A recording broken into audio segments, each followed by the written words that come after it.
সংবাদের পাতায় বহুবার হয়তো লেখা হয়েছে শেষ অধ্যায়, কিন্তু সাকিব আল হাসান আবারও প্রমাণ করলেন তিনি শেষ হননি, থেমে যাননি, থামার মানুষ নন তিনি। জাতীয় দলের আপাত বিরতি, আন্তর্জাতিক টি-20কে বিদায় বলা সত্ত্বেও ব্যাট হাতে দুরন্ত, বল হাতে অপ্রতিরোধ্য সাকিব যেন নতুন করে জানান দিলেন 22 গজের তার রাজত্ব এখনো শেষ হয়নি। শ্রীলঙ্কায় যখন বাংলাদেশ দল ভুগছে দুঃসময়ে, তখন গায়নায় আলাদা এক মঞ্চে নিজেকে মেলে ধরলেন সাকিব।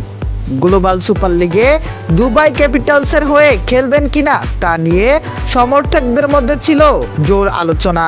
অবশেষে ভক্তদের হতাশ করেননি দলটি, একাদশে জায়গা নিশ্চিত করেই মাঠে নামলেন এই টাইগার অলরাউন্ডার। অনেকদিন ধরেই ব্যাট হাতে ছন্দে ছিলেন না সাকিব। টি-20তে 75 নম্বর জার্সি গায়ে জড়িয়ে মাঠে নামলেও ব্যাটে রান আসছিল না সাকিব আল হাসানের। কিন্তু গায়নায় এই ম্যাচে সব হতাশা কাটিয়ে দিলেন তিনি। ইনিংসের শুরু থেকেই ব্যাট হাতে ছিলেন সাবলীল। ব্যাটিংয়ের সময় হেলমেটের ফিতা কামড়ে যেন নিজের ভেতরের যুদ্ধটা প্রকাশ করলেন, কিন্তু শট খেলার কোনো কার্পণ্য ছিল না। 4 ছক্কার ফুলদুরি ছুড়িয়ে বুঝিয়ে দিলেন তিনি ফিরেছেন। 5 নম্বরে নেমে একাই দলকে টানলেন সামনে। 18 রানে জীবন পেয়ে ইনিংসের শেষ বল পর্যন্ত অপরাজিত থেকে খেললেন 37 বলে 18 রানের দারুণ এক ইনিংস। 7টি 4, 1টি ছক্কায় স্ট্রাইক রেট 156, যা যে কোনো বড় মঞ্চের জন্য যথেষ্ট বার্তা। ব্যাট হাতে রাজত্ব করেই ক্ষান্ত হননি সাকিব, বল হাতেও দেখালেন জাদু। নিজের প্রথম ওভারেই তুলে নেন 2 উইকেট, সঙ্গে মেইডেন ওভার।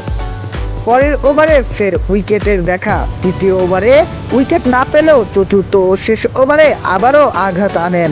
সব মিলিয়ে 4 ওভারে মাত্র 13 রানে 4 উইকেট তুলে নিয়ে বোলিংয়ের ইনিংসও শেষ করেন।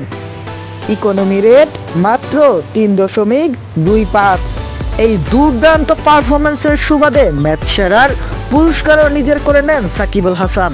তার নেতৃত্বে দুবাই ক্যাপিটালস 22 রানে হারায় সেন্ট্রাল ডিস্ট্রিক্টকে। এই পারফরম্যান্স শুধু একটি ম্যাচের জয় নয়, বরং সাকিব প্রমাণ করল সাকিব এখনও সমান কার্যকর, সমান প্রাসঙ্গিক।